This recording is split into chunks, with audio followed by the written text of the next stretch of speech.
ahead of the pack. Turn to the mother of broadcasting in Kenya for stories that resonate with our identity, our aspirations as a people united in purpose. Real stories of hard work, of passion, of creativity, of big dreams. Stories that cement our nationhood. Stories that bring us together as one. We take pride in our shared heritage and destiny. KBC. Informing, educating, and entertaining Kenyans as one nation. KBC. Kenya's listening. Kenya's watching.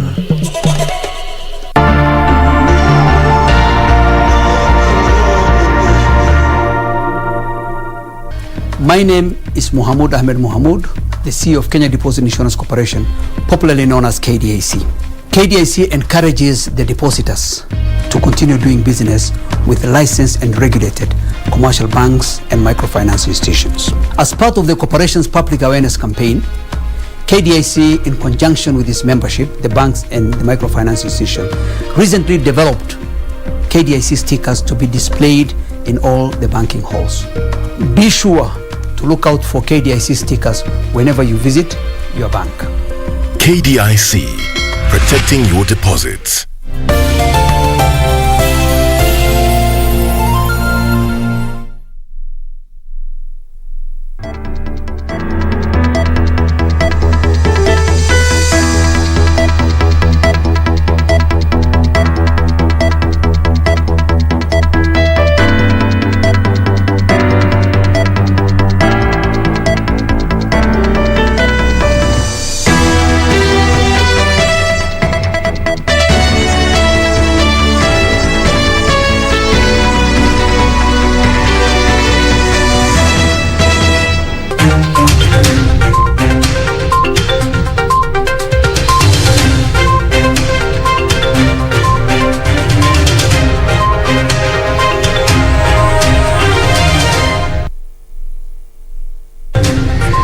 It is Monday, the 19th of July, 2021. Good evening and a warm welcome to Prime Edition live from Broadcasting House in the capital city of Nairobi, Kenya. I hope you had yourself a fantastic week.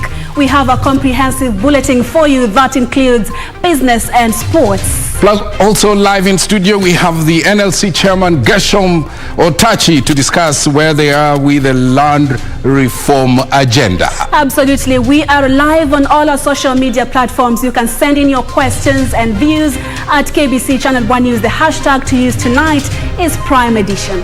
Top in this live broadcast.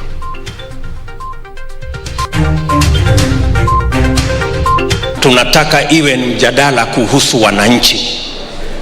Haiwezi kuwa mjadala ya kubadilisha katiba. Tunataka tubadilishe uchumi. The battle for the hustlers. Deputy President William Ruto sells his narrative in Kilifi as ODM leader Raila Odinga woos Tana River. It's ticking time bomb. Medics warned the heightened political activities threatened to reverse gains in the war against COVID-19. And taming the mugging menace in the country. Special police squad deployed to deal with the daring rascals.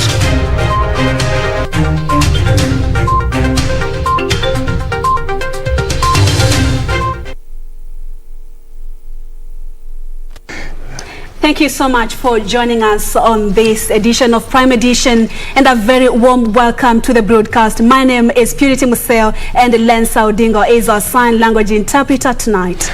And my name is Mboya. Straight to our top story. The search for the 4 IEBC commissioners is on the last stretch with 12 candidates to go. The selection panel having already vetted 24 candidates. On Monday, it was a turn of Mushrid Abdallah Mohamed. And Naisai Paloshe Tobiko and Professor Michael Napo Ilukol Lokuruka, who all vowed to ensure the electoral body is not infiltrated by political interest ahead of the 2022 general election. Ben Chumba opens our coverage tonight with that report. On the 9th day of interviews for positions of IEBC Commissioner, Professor Michael Napo Lukwol Lokuruka, a director of research at Karatina University, took his seat before the selection panel. I'm a very good worker. I can tell you that for a fact. If you ask anybody who has worked with me, I am a very good worker. The Professor of Food Science and former Commissioner with the Public Service Commission exuded confidence of appointment. The teaching, the research work, at the University of Reading, at Cornell University, back in Egerton University, management experience, supervision experience, human resource experience in the department, working with the stakeholders in the food industry, my colleagues, and so on and so on. These are experiences that I think, I'm sure this panel would welcome and would be useful to the IBC.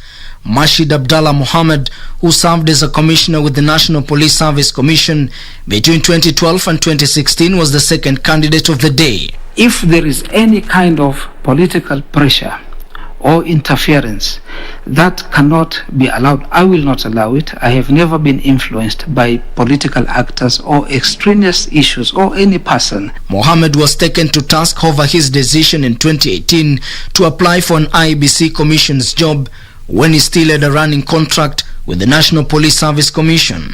With 2 years to go in the National Police Service Commission, you presented an application to join another independent commission, the Electoral Service. Yes. Did you intend to bail out of the National Police Service Commission? You see, I have a specific knack and attraction for the Election Commission. Inasmuch as I was working in the National Police Service Commission, I had already done 4 years of that commission. When Naisai Paloshe Tobiko, who is a manager in charge of IEBC services, appeared before the vetting panel chaired by Elizabeth Muli, she warned against changing the electoral laws few months to the 2022 general elections.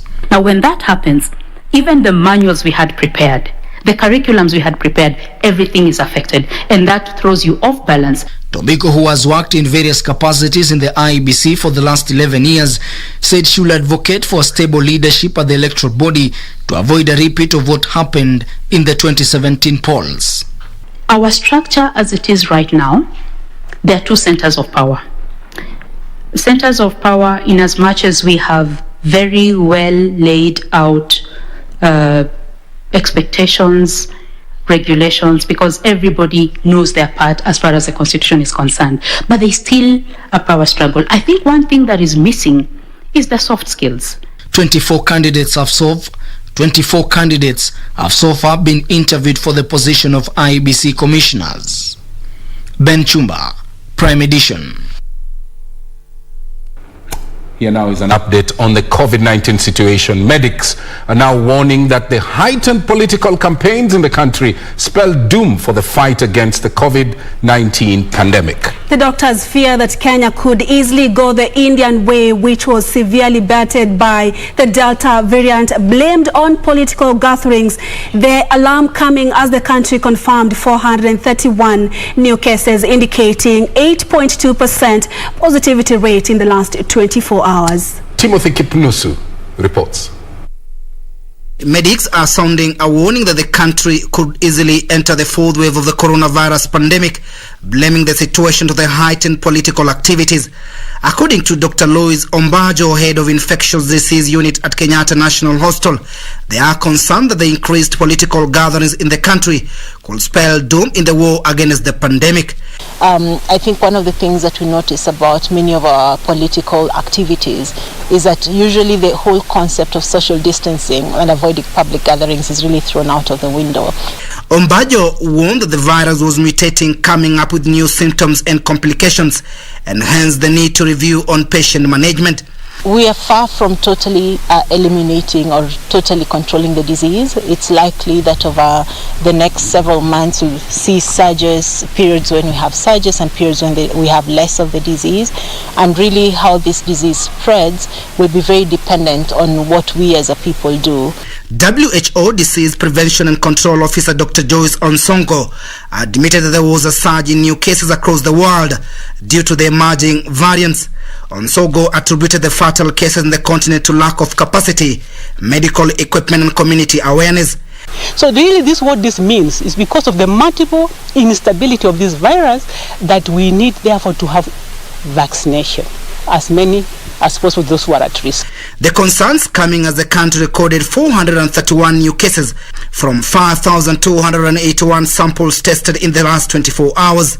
The country recorded 8 more deaths, taking the death toll to 3,783. Timothy Kipnusu for Prime Edition. Let's now move over to politics. Deputy President William Samoei Ruto says that those pushing for constitutional review should abandon the cause and instead focus on finding solutions to economic challenges facing Kenyans. Ruto says that the interests of the country was not in the Building Bridges initiative and that the only conversation leaders should be having right now is how they will empower the citizenry. For 3 days, Deputy President William Ruto has pitched camp in the Coast region, selling his bottom-up economic approach. Piece by piece, Ruto has tore into the contents of the Building Bridges initiative. Mjadala haiwezi kuendelea kuwa ni mjadala wa viongozi. Tunataka iwe ni mjadala kuhusu wananchi. Haiwezi kuwa mjadala ya kubadilisha katiba. Tunataka tubadilishe uchumi. The Deputy President and his political allies believe that the proponents of the BBI have completely lost the plot and are no longer in touch with the realities facing Kenyans on the ground. Na sababu mimi kidogo natofautiana na BBI. BBI inatuambia wakati mwingine ati wewe mtu wa Kiambu ndio upate, lazima mtu wa Kilifi akose. Mambo ya vyeo kando sasa, mambo ya mali kando, mambo ya mamlaka na kugawanya hapo hapana. Sasa hebu tuangalie vile huyu mama mboga atasaidika. Haiwezi kuwa ni mjadala wa kutafuta vyeo, iwe ni mjadala wa kutafuta nafasi ya kazi kwa mamilioni ya vijana na biashara kwa wamama na wale wengine wote. Ruto spoke in Kilifi South where he met more than 1,000 women in small-scale businesses from 35 wards in Kilifi County. Ni lazima ianze kuwa mjadala wa empowerment.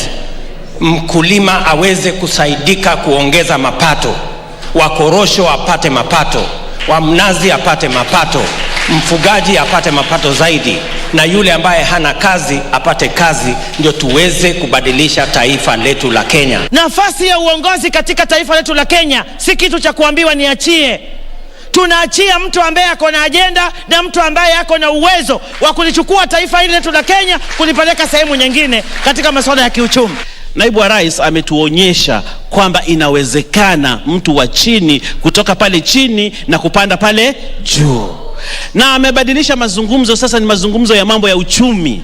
The 2022 presidential contest is shaping up as an economic affair with front-runners pushing for what they believe may be the remedy to Kenya's ailing economy. Suleiman Yeri, Prime Edition. Let's stay with politics. Orange Democratic Movement Party leader Raila Odinga says the bottom-up economic model being propagated by Deputy President was coined during his time as Prime Minister. Speaking while on a tour of Hola, Tana River County, Raila noted that the framework is well captured in the Vision 2030 agenda and the Deputy President cannot claim to be the driving force behind it.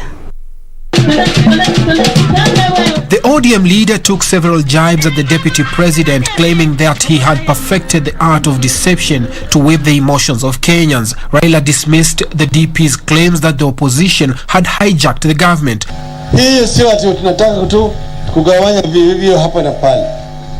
Na hiyo vile vile haizidishi pesa gharama ya serikali. Maana yake wale ambao wanakuja waziri mkuu na manaibu wake ni wabunge wote. The opposition chief noted that the same people challenging the current constitutional changes were against the same in 2010. Wale ambayo walikuwa wanapinga hiyo katiba wanajulikana. Sasa wao ndio sasa wanatetea hiyo katiba ni nzuri, hakuna haja ya kubadilisha hapa na pale. Kama wewe ulikuwa unasema hii katiba ni nzuri, mbona ulitupeleka sisi kwa referendum? Leaders who accompanied him, including KOTU Secretary General Francis Atwoli, urging Kenyans not to fall prey to cheap propaganda. Ile High Court ilifanya siasa na mambo ya BBI. Na sidhani kama Court of Appeal itafanya siasa na mambo ya BBI. The biggest problem in this country is not lack of resources but too much greed. Utamaa umeweza kuwa ni katika hali ya juu sana. Hatutaki hawa manabii wa uongo vile Abdul Samad amesema, ambayo wanaongea juu ya uchumi ya bottom up, sijui bottom down. Meanwhile, the ruling Jubilee Party has said it is dissatisfied with the manner in which the IEBC conducted the Kiambaa by-election. The party's top brass, which met in Nairobi, alleged that there was evidence of manipulation of votes and will be seeking a recount through the courts. And I'm looking forward to following the court case, and I'm sure the whole country is going to be following up on that court case so that they can actually see where the discrepancies and anomalies were done that made that result come out the way it did. Suleiman Yeri, Prime Edition. Let's stay in Mombasa, but move away from politics to education matters. The government has disbursed 76.5 billion shillings capitation funds for primary education as well as secondary educations, and that's ahead of the commencement of the new academic year. Education Cabinet Secretary Professor George Magoha, while assuring school heads that the money will be in respective accounts by Monday next week when schools reopen, announced revision of academic terms from 39 to 30 weeks to facilitate 100% transition of pupils from primary to secondary schools. Michael Mwandiga brings us that report. Education Cabinet Secretary Professor George Magoha was in Mombasa City to officially open a 6-day training of county projects technical teams on transformational leadership for executive implementation of education reforms and sustainability of donor-funded projects. We have relooked at the issue of competency-based curriculum, which is to be midwifed by Professor Fatuma Chege, and also to train for 6 good days on transformative leadership.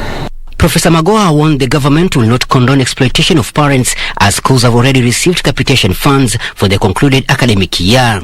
Mine is then to ask the teachers that since they have received all the money for last year and they received it towards the end of the term, they should make sure and ensure that all schools are ready with the COVID protocols and all the other things that they should have. They have no reason to surcharge any child. On the issue of textbooks, the Cabinet Secretary assured that all the resources from grade 5 are 97% complete and will soon be distributed to schools. All the books for grade 5, I can now boldly say, are in 97% of the schools. We still have motion towards the northern part of the country and Turkana, but the books shall be in schools, all of them, by the 26th of this month.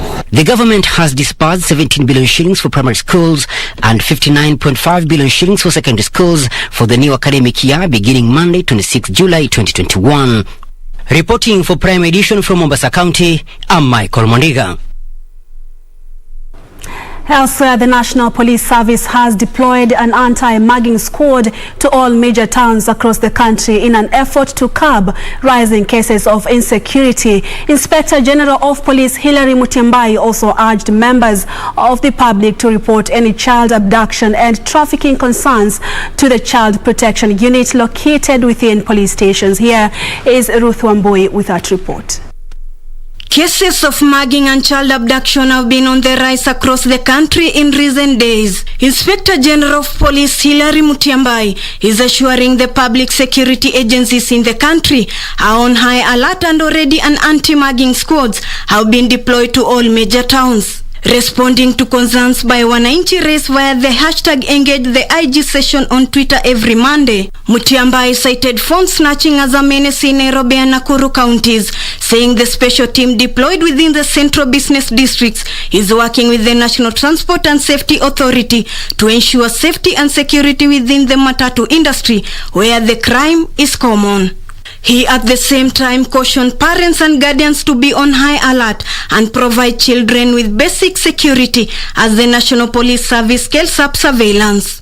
Mutiambai urged members of the public to report suspicious characters and activities via toll-free phone numbers 112 911 or 999 or hashtag engage the IG.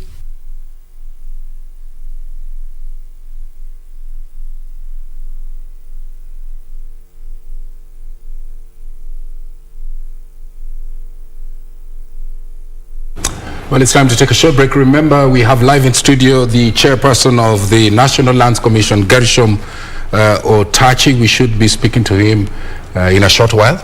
Absolutely, and you can send in your questions regarding matters land at KBC Channel 1. Use the hashtag Tuesday Tonight is Prime Edition. We are live on all our social media platforms as well. Stay with us. We'll be back shortly.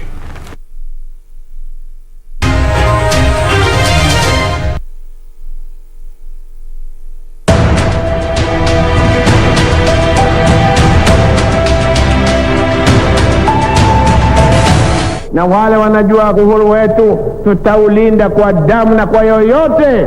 Kidole juu, abana goba kutia kidole juu. Uhuru! Na basi ndugu zanguni, kama Kenya iko na wenyewe nikiwaongoza nyinyi, mimi nasema usiku na mchana, mimi niko tayari kwenda mbele na kupambana na yeyote ambaye angethubutu kuharibu uhuru wetu. Wajue kwamba Kenya iko na wenyewe. Harambee! Harambee!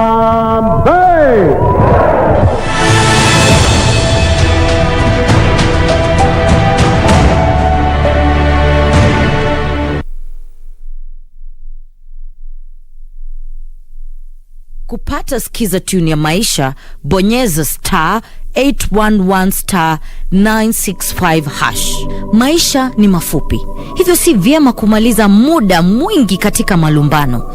Hesabu baraka zako, wathamini rafiki zako na tabasamu ili udumishe amani. Bonyeza *811*965#. *811*965#. Equity has scaled up operations in the Democratic Republic of Congo through the recently unveiled Equity BCDC. To see how Equity is facilitating investment in service, trade, mining and farming in this vast country, watch KBC on Wednesday 21st at 6:45 p.m.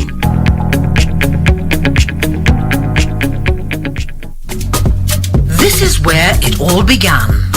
As the mother of broadcasting in Kenya, you can trust KBC to bring you authentic news and programs to your living room. As KBC, we take pride in our unrivaled heritage as Kenya's trusted national broadcaster. Commanding over 92% digital television signal coverage of our country, 23 radio services that cut across our entire language spectrum, a national, regional and international digital presence backed by the most experienced and top-notch broadcast professionals in the industry. A very good evening to you. The new look Kenya Broadcasting Corporation is truly ahead of the pack.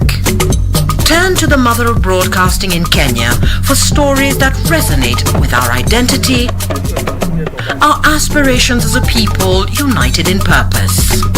Real stories of hard work, of passion, of creativity, of big dreams. Stories that cement our nationhood. Stories that bring us together as one. We take pride in our shared heritage and destiny. KBC, informing, educating and entertaining Kenyans as one nation. KBC, Kenya's listening, Kenya's watching.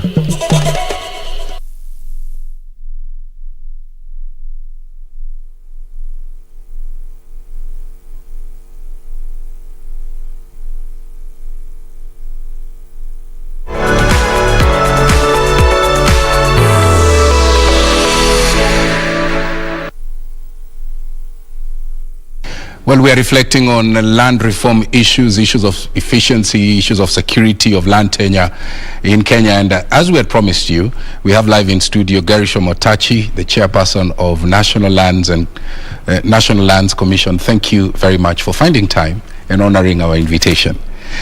So, as you're opening, just tell us, are you satisfied that the National Land Commission, as it exists today, is the body that was envisaged in the Constitution? Okay. First of all, Mboya, thank you very much for welcoming me to the studio. Yeah. And let me also say good evening to viewers. Maybe to give a bit of context to my answer, we should be probably looking at how and why the National Commission was created. Yes. That started with the concept of land reform in Kenya, as we know it in the last decade or so. And that started off with the National Land Policy of 2009. And the proposals in that policy gave rise to a whole chapter in the 2010 Constitution on land and environment. And it's within that chapter that the National Commission was created. Now, why was the National Commission created? As part of the reforms that were proposed in the National Land Policy that gave rise to that chapter, there was some sort of decentralization of the exercise of functions on matters of land. And related to that, segregation of mandates. And those mandates broadly were segregated into functions exercised by the Ministry of Lands, that's the national government. Yeah. Functions exercised by counties. And remember, counties' devolution was the birth of devolution was through that constitution again. So you have national government, you have county government, then you have the National Land Commission. Okay. Yeah. And then, of course, not to mention an important aspect of that reform, an independent section within the judiciary that deals with land matters. Land matters. So the reason I've given that background is because you want to ask yourself, why the National Commission? Yeah. So it was that segregation of duties that gave rise now to different functions to be exercised by different constitutional bodies. Organs. Organs, yes. So has NLC achieved its mandate as stipulated in the Constitution? Yes. So now I come to answer your question. Yeah. Yes, I think it has, substantially achieved the objectives that were intended. There were those objectives that were time bound, and there are objectives that are ongoing, they are continuing. And to that extent, probably the question what we'll be asking is, have all the various organs achieved their various functions, because they're interdependent. They're interdependent. So the National Commission has substantially achieved certain objectives, some short term, but there are those ongoing ones that we should be looking at and saying, well, it has substantially achieved and continues to achieve its objectives alongside the other organs. Okay. The ones that were time bound, which ones are they? The ones that were time bound, one was a review of grants and dispositions. Now that is a bit of a mouthful to simply mean recovery of grabbed land, if you like, in simple terms. Or land that was improperly allocated to private individuals. How have you fared? Now that was time bound in the sense it had a period of 5 years, and if there's one area that the National Commission achieved, and that was achieved substantially by the inaugural commission, was the recovery of a lot of public land, in the thousands, just close to over 5,000 different parcels of land out of a claim of over 20,000. So really a substantial amount of lands, both large tracts and in small sized plots here and there. Okay. In the course of your duty, have you encountered any challenges? Do you get pushbacks, for example, from very powerful interests as you execute your role? Well, of course, interest will always be there. And I think we, as a commission, the team of commissioners I have is really able to resist any, should we call it arm twisting or improper influence. Those will always pop up. Yes. Okay. Here's the reason why I'm asking that, because I know you have some cases even that are live in court. So I would be happy not to delve into the merits and demerits. But some people feel that the Land Act 2016 is broadly a very, very progressive law.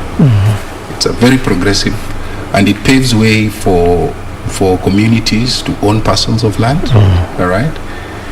But some of your professional colleagues say that there are loopholes within the legal frame that has the potential really of placing communities at risk of losing their land during formalization. And land is a very emotive. What do you tell those people who have those concerns? I really don't think that there is a serious challenge with the law itself. Certainly there are aspects of the law that may probably need to be tweaked here and there to make the flow of processes a little more efficient. But I don't really think there is much to do with the law. It's a lot more to do with how is it that the various organs that are tasked to apply the law, how efficiently do they do that? Okay. And maybe if I may mention one of the main challenges that as a commission we have, and I know that exists across, has to do with finance. It's budgetary aspects, which sometimes cause challenges and delays. If I may give an example, the function of allocation of public land to individuals or regularization, which is really the same thing. You'll have those parcels of land that were allocated by the defunct local authorities, and the process never developed and went all the way to titles. Then you have a cross-country function where you have the counties having to do planning, and there's a survey normally that is required to be done between counties and the ministry before those are brought to us, and so on. Sometimes you find challenges with just even that. Let's stay with the challenge of finance, because it's come from you. There's an Auditor General special report that your commission has used 226 million shillings and on the 23 billion that was in your account to fund your operations. Okay? And I know that as a commission you require approval from the National Treasury before committing. So would you cite those pressures you are talking about, the inadequate funding, as one of the reasons why we are getting an auditor's report citing this? Well, I do know that there was an audit query for quite a number of years past, before I joined the commission, about how certain funds that may have been spent, and the proposal is that ordinarily there should be approval by Treasury. Now, of course, that is just about the process. It may not be so much about the actual expenditure. It's a lot more about the process, particularly when you bear in mind that so long as the expenditure is within what was budgeted for, and then perhaps the funds were used in advance because they were not available from the exchequer in good time, then it's not as much of an issue. But yes, you're sure about that? Pardon? You're sure about that? About what? About NIC is concerned that before you use any funds, you have to get express authority from the Exchequer. Well, that is the issue that was raised by the Auditor General in an audit, on a previous expenditure. Okay, fair enough. And basically, what I want to say is that some of these audit queries, once they come up, then they then we try to implement the issues that are raised. Okay. I just let me take you back to the earlier point where one of the goals of NLC was to radically restructure and bring land administration under the rule of law. Now, I remember you promising that you would build up on what the inaugural commission had set in place. So NLC is a public interest defender. And I remember you going on record and pronouncing yourself on a parcel of land and saying that that particular parcel of land was public land, and yet now you want that land to be sold to a private developer at its true value. So what do you tell people who think that NLC runs the risk of regularizing an illegal occupation and it's worrying them? Well, I'm not sure what parcel land you're talking about.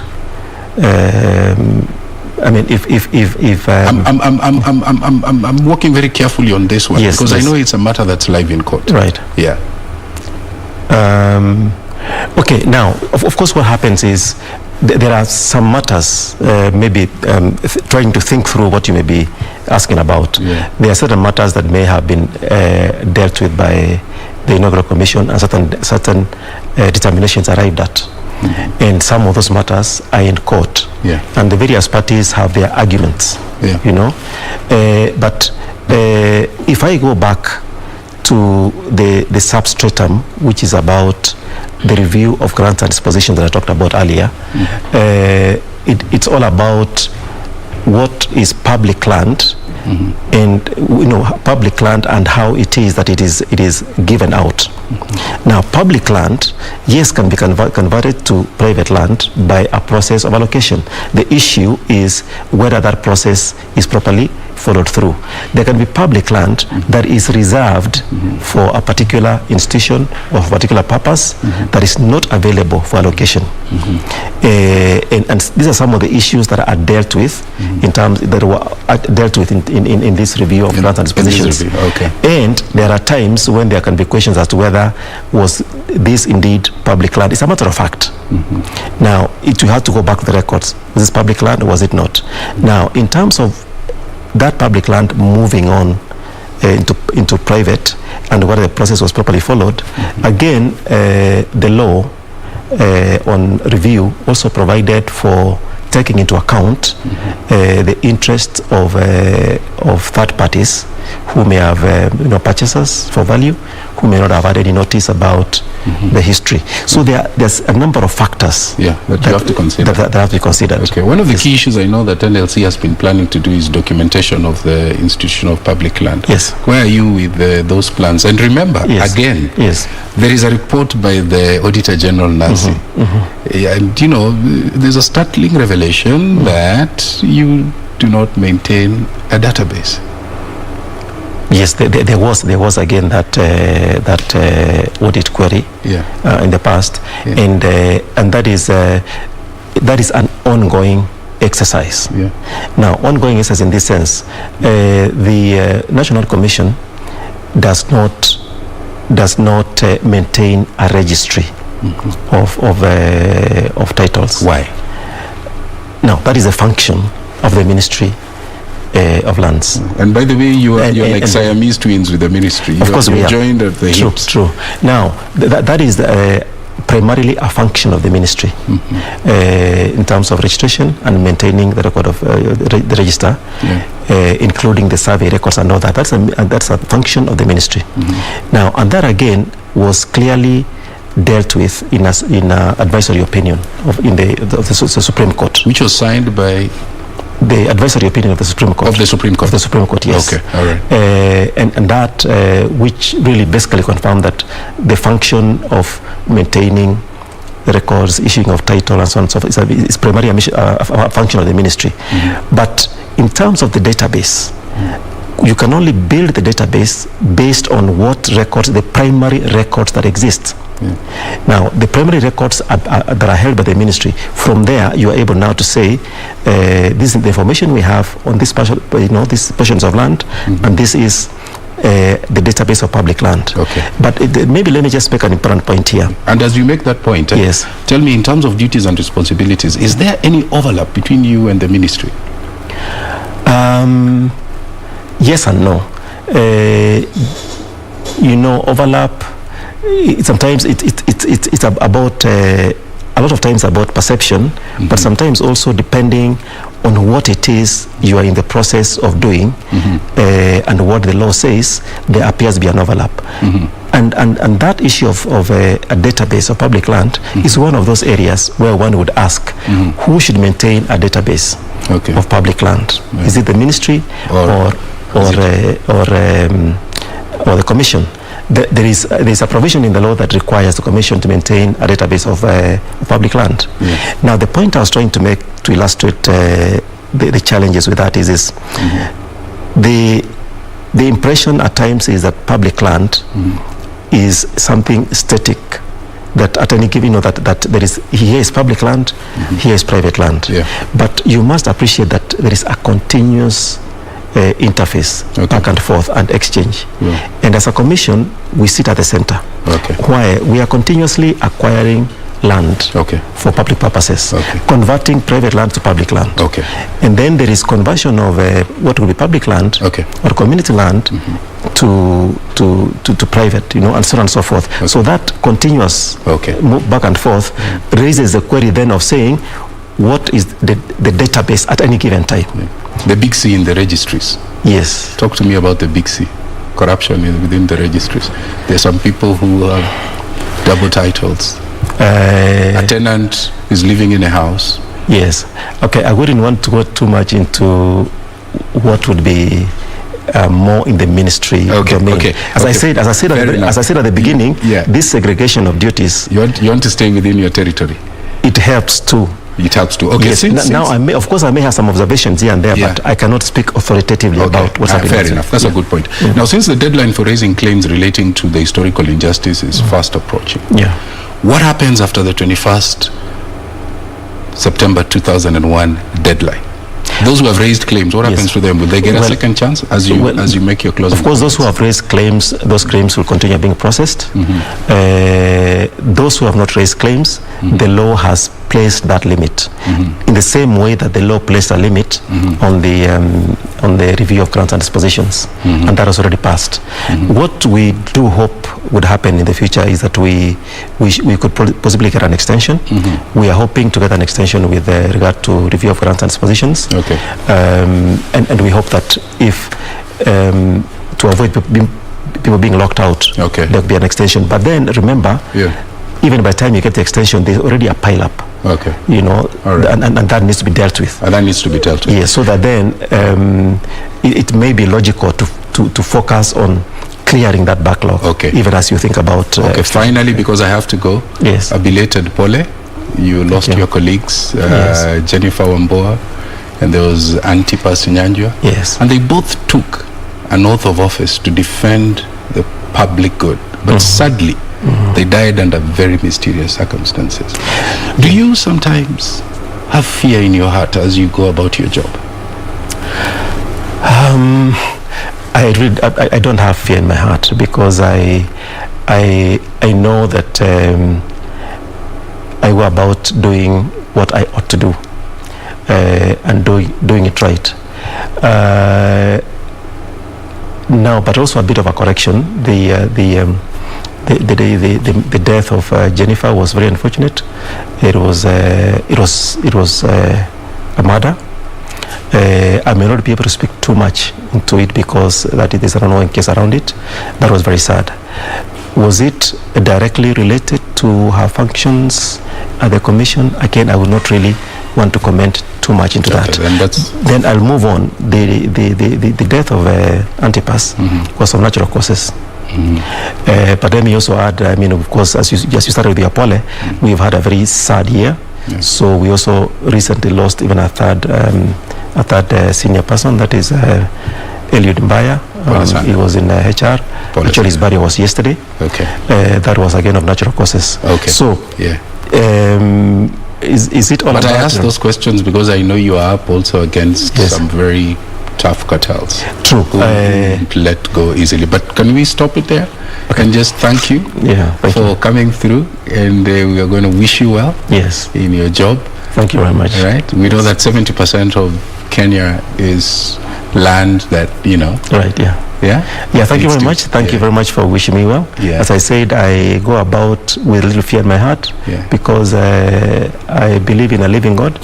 So if you too do, and as most Kenyans do, and you pray for me, then I don't have to have fear in my heart. That's a good place to leave it. Thank you. Right. Thank you so much. NLC Chairman Gershom Otachi. We're going to take a short break. When we come back, the day's business, and later on, the day's sports. Stay with us.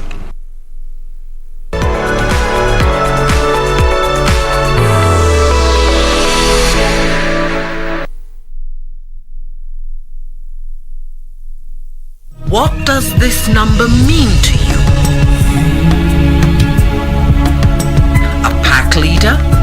A winner? Or just a number? To us, it means freshness, boldness, vibrancy, and heritage.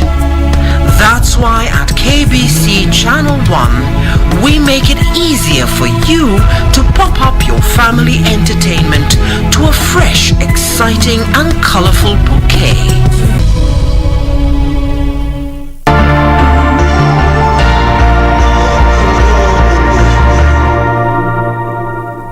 My name is Mohamud Ahmed Mohamud, the CEO of Kenya Deposit Insurance Corporation, popularly known as KDIC. KDIC encourages the depositors to continue doing business with licensed and regulated commercial banks and microfinance institutions. As part of the corporation's public awareness campaign, KDIC, in conjunction with its membership, the banks and the microfinance institution, recently developed KDIC stickers to be displayed in all the banking halls. Be sure to look out for KDIC stickers whenever you visit your bank. KDIC, protecting your deposits.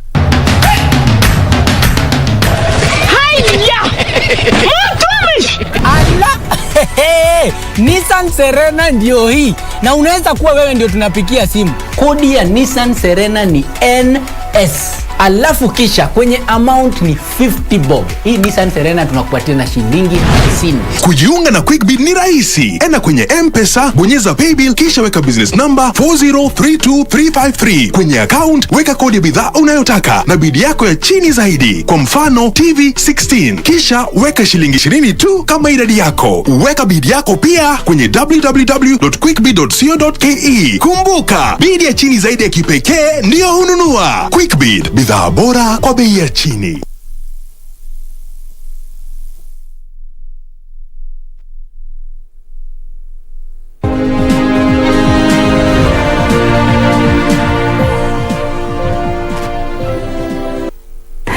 Once again, thank you so much for staying with us. It's time for business news. Holding brief for Betty Kiptum. The Kenya Tea Development Agency says it will compensate farmers whose tea will be withdrawn from the auction floor. The agency in January raised the prices of green leaf tea to 21 shillings from 16 shillings. Has said it has secured storage facilities to store excess tea to prevent frequent tea glut at the auction warehouses. Last week, tea valued at 1 billion shillings belonging to KTDA affiliated factories remained unsold at the Mombasa auction after traders shunned the tea.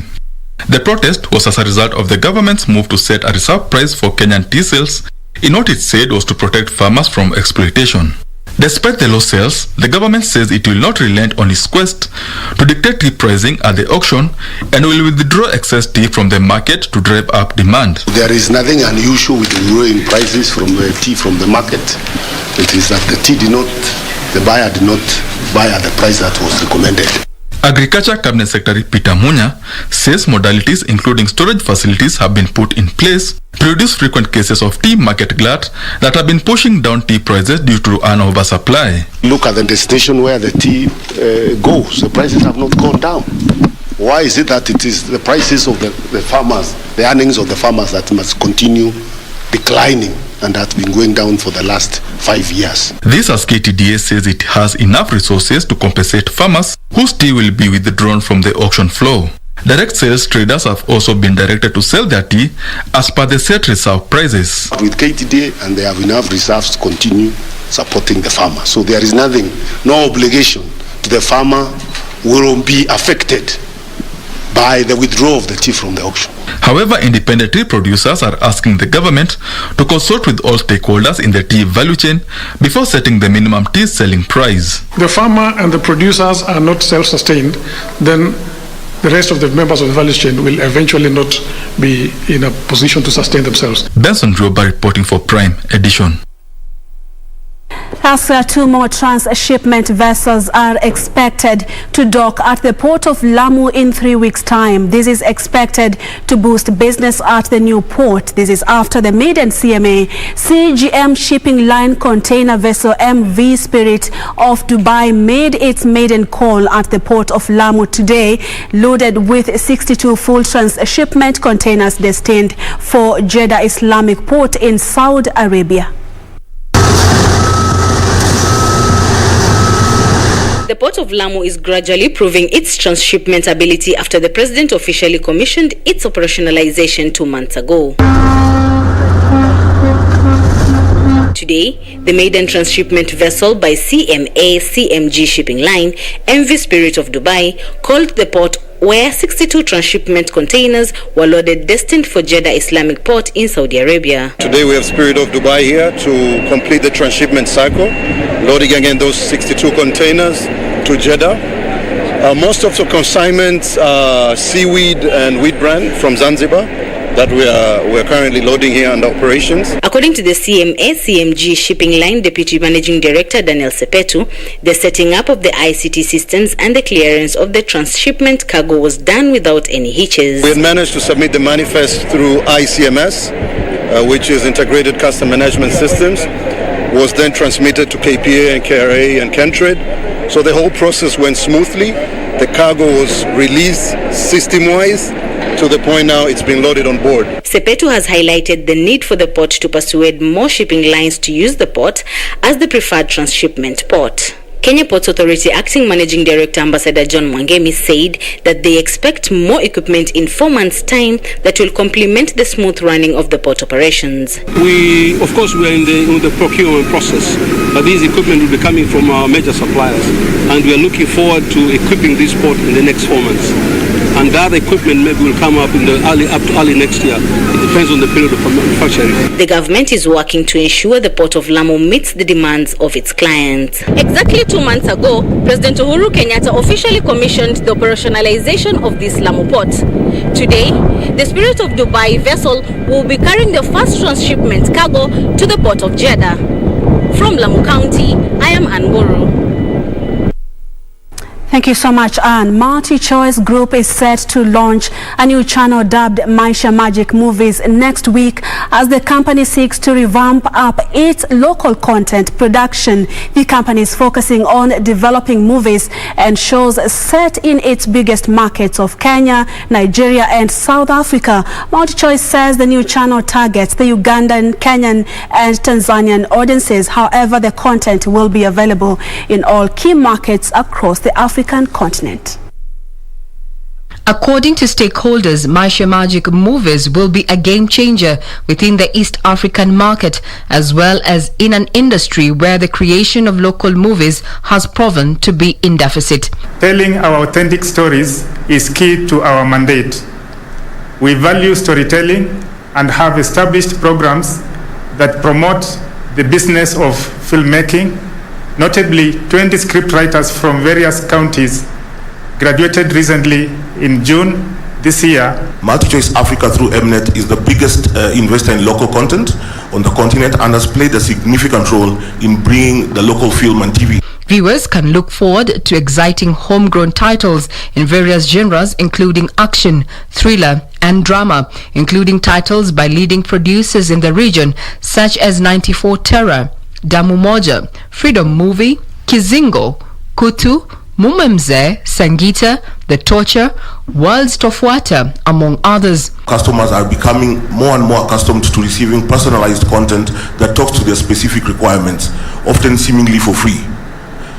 This new film channel that we are launching is one way that we are connecting with our customers. It is our strong belief that MultiChoice has placed the East African region on the global stage of film production. The channel will go live on Monday, the 26th of July 2021 at 4 p.m. East African time and will be available to DSTV customers on DSTV Compact, DSTV Compact Plus and DSTV Premium packages. Regina Manyara reporting for Prime Edition. That report by Regina brings us to the end of business news. Thank you so much for staying with us. Coming up next is sports news with Richard Munga. Stay with us.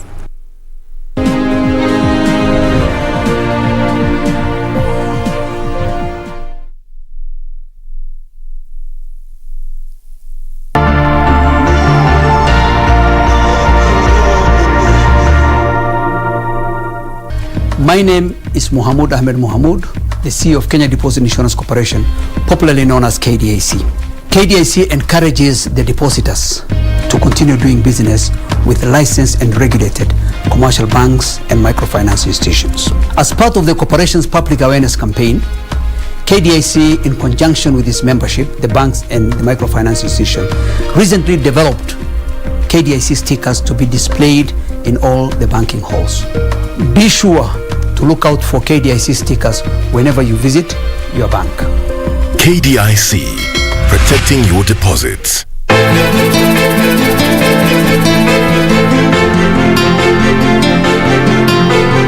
Mimi nataka uwe kama wanawake wengine, kasirika, vunja vikombe, vunja visahani,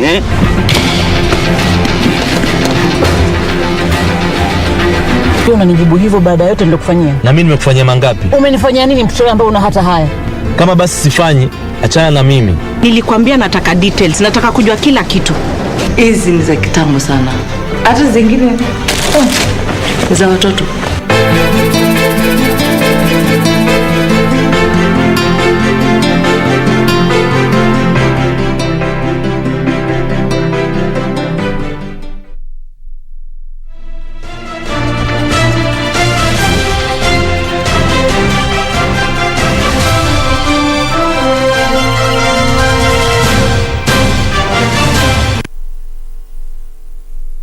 Well, good evening. I'm Richard Munga with the day's sports. Now, 2016 Paralympic Games 1500 meters silver medalist Nancy Chelagat has said she will be seeking to clinch a gold medal in this year's Games that will be held in Tokyo, Japan next month. Chelagat joined 12 other Paralympians who represent the country in the Games in a training session that was held today at the Kasarani Stadium. The Kenyan team, which consists of the team Paralympians, will be seeking to show a splendid performance during this year's edition of the Paralympic Games that will be held in Tokyo, Japan. We have a seniors hapa ambayo wameshiriki hizi michezo. Kuna defenders ya Rio na we have some kuna juniors ambayo wako hapa, lakini ni wakali. So tunatarajia turusoe mametali katika nchi yetu ya Kenya. Out of the 13 Paralympians, 4 will be making their debut in this year's edition. Nimejiandaa vizuri na najua nitaleta medali nzuri kati ya zile zote, the best which is gold inshallah. Na naomba Mungu anipatie nguvu ili niweze nishinde hiyo medali. It's a gold. Nitaipata kabisa. Tumejiandaa vizuri. Tunatazamia kwenda mahali pale na kuleta nishani. So mimi nakimbia mbio ya 5000 meters na 1500 meters. The Kenyan team to this year's Paralympic Games will be seeking to clinch more medals after clinching 2 gold medals, 1 silver and 1 bronze medal during the 2016 edition that was held in Rio, Brazil. Reporting for Prime Edition from Kasarani Stadium in Nairobi, my name is Frederick Mwoki. Meanwhile, the first batch of the Kenyan team safely arrived in Tokyo from Kurume City ahead of the Tokyo 2020 Olympic Games to be held from this Friday to the 8th of August. Malkia Strikers was the first team to leave Kurume City and has safely arrived in Tokyo, the host city for the Games that were postponed from last year due to the coronavirus pandemic. The journey of Kenyan teams from Kurume City to Tokyo began today with the first batch of athletes departing the pre-Olympic training camp for Tokyo ahead of the Tokyo 2020 Olympic Games opening ceremony. The national women's volleyball team Malkia Strikers was the first team to leave Kurume today morning and safely arrived in Tokyo, where they underwent the necessary COVID-19 protocols before being admitted into the Olympic Village. On arrival, Malkia Strikers said they were ready for Tokyo after winding up their training in Kurume. The national rugby sevens team Shujaa will be the second team to leave Kurume tomorrow, with their female counterparts leaving on Thursday. Meanwhile, the national basketball team Kenya Lionesses safely arrived home last night from Kigali, Rwanda. The Kenyan Queens beat Egypt 99-83 in the final match of the Zone 5 qualifiers to qualify for the FIBA Afro Basketball Women Championship for the 7th time. The team now joins Zone 2 champions Cape Verde and hosts Cameroon as the teams that have already qualified for the 12th Nation FIBA Africa Championship, slated for September this year in Yaoundé.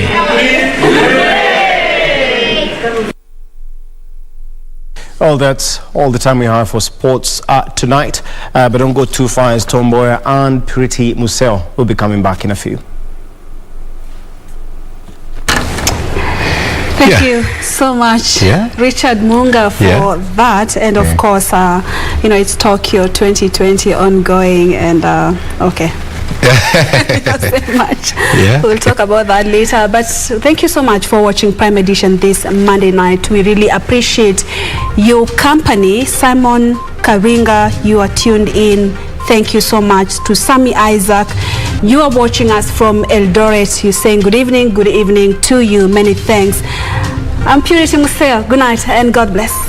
And thank you so much for watching. My name is Mboya. Remember, we will be back tomorrow night on Prime Edition again. Good night and take care.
Asante sana mpenzi mtazamaji, mahali popote uko. Kwa majina najulikana kama Mtumishi Asante Yesu. Ukiniita Mr. Quickbit tutakuwa tuko sawa. Hapa kwenye Quickbit tunakuambia tunakupatia bidhaa bora zaidi kwa bei ya chini. Na ni rahisi sana. Fuata maagizo, ekelea the lowest unique bid na unaweza kuwa unaondoka na hizi bidhaa.